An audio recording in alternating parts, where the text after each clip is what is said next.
Assalamualaikum warahmatullahi wabarakatuh. George bin Todira. Hidayah datang saat di medan perang. Memang hidayah itu istimewa, ia mahal dan berharga. Kedudukan dan status sosial bukanlah ukuran mendapatkannya. Gelimang harta bukanlah sarana bisa mendapatkannya. Terkadang, ia pun datang di saat yang tidak disangka. Ia datang di saat yang menyerunya mungkin sudah putus asa. Ia datang kadang di saat musibah, dan ia datang ketika permusuhan sudah mencapai puncaknya. Seperti kisah George Todira, hidayah datang padanya justru saat ia tengah siap berperang. George bin Todira adalah panglima pasukan Bizantium. Di Perang Yarmouk, ia memimpin pasukan Roma. Berperang menghadapi umat Islam yang dipimpin oleh Khalid bin Walid radhiyallahu anhu. Sebelum pecah pertempuran, terjadi kejadian yang menarik. George berdialog dengan Khalid hingga ia memeluk Islam dan berpindah posisi menjadi pasukan kaum muslimin. Dalam kondisi demikian, bayangkan apa yang dirasakan pasukan Romawi Bizantium saat itu. Tentu moral pertempuran mereka kaget dan mengendur. Dan pastinya, George adalah orang pertama yang hendak mereka bunuh. Sebelum lanjut, follow dan subscribe akun Dakwah Gaib. Semoga Allah panjangkan umur dan dilimpahkan rezekinya untuk kita semua. Ketika pasukan tengah bertemu, George memanggil pedang Allah Khalid bin Walid. Khalid pun keluar dari pasukan, dan Abu Ubaidah menggantikan posisinya.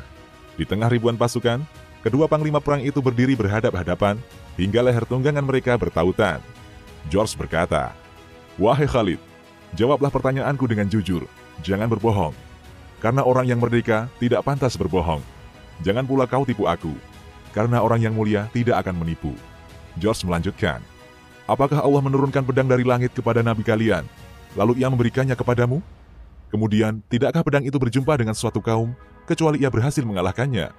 "Tidak," jawab Khalid singkat. "Lalu mengapa engkau disebut dengan Saifullah, yakni pedang Allah?" Tanya George yang benar-benar menginginkan jawaban. Khalid menjawab, "Sesungguhnya Allah subhanahu wa ta'ala mengutus nabinya ke tengah-tengah kami. Ia mendakwahi kami, namun kami semua lari tak mengacuhkannya. Lalu sebagian kami ada yang membenarkan dakwahnya dan mengikutinya, sementara yang lain menjauhi dan mendustakannya. Aku termasuk orang yang menjauhi, mendustakan, dan memeranginya. Setelah itu, Allah memberi hidayah kepada kami. Kami pun mengikuti ajarannya.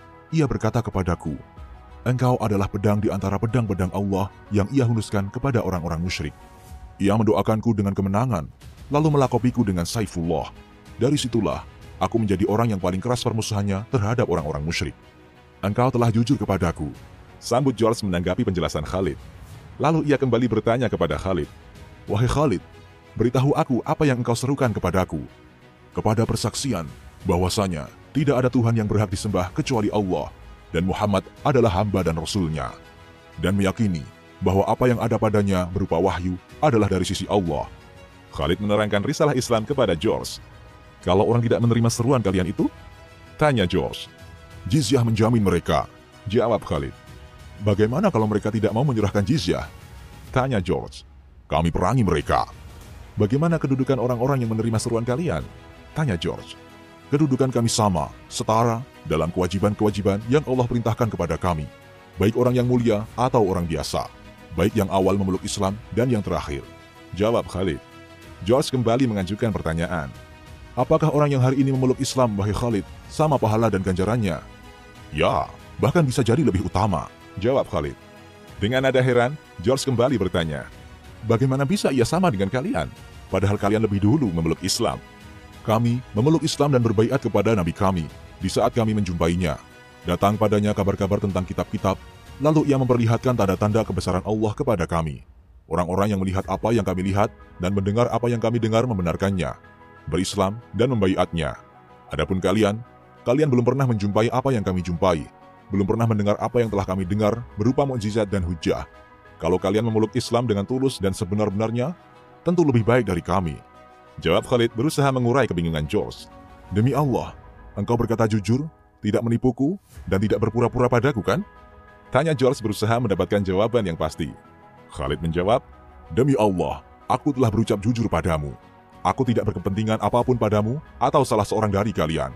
Sesungguhnya Allah menjadi saksi atas apa yang engkau tanyakan padaku." George berkata, "Engkau telah jujur padaku." Saat itu, George yang masih dalam persiapan berperang mulai luluh hatinya tatkala mendengar penjelasan dan seruan Khalid bin Walid radhiyallahu anhu. Hatinya bergetar dan cenderung kepada Khalid. Kemudian, di tengah medan perang dan posisi siap berperang, George mengucapkan perkataan yang mengejutkan. "Ajarkanlah aku tentang Islam," pintanya. Lalu Khalid mengajaknya ke tendanya, menyediakan air untuk bersuci, kemudian George menunaikan sholat 2 rakaat. George telah memeluk Islam. Khalid bin Walid dan para sahabat Nabi memberikan teladan bahwa berangkat ke medan perang bukanlah semata-mata untuk membunuh orang. Tapi tujuan utamanya adalah memberikan hidayah. Inilah bedanya jalan para sahabat dengan orang-orang yang terlibat aksi terorisme.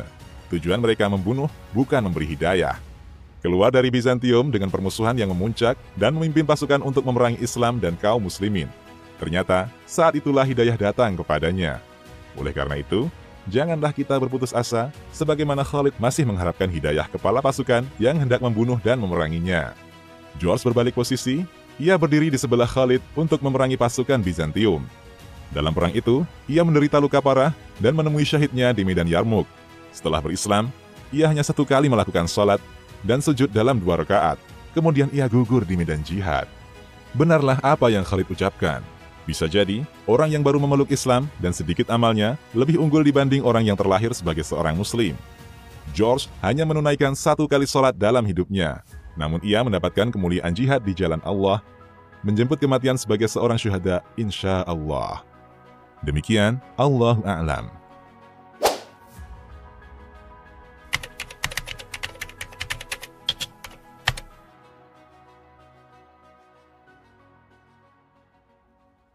Allahumma salli ala sayyidina Muhammad wa ashghili zalimin bil zalimin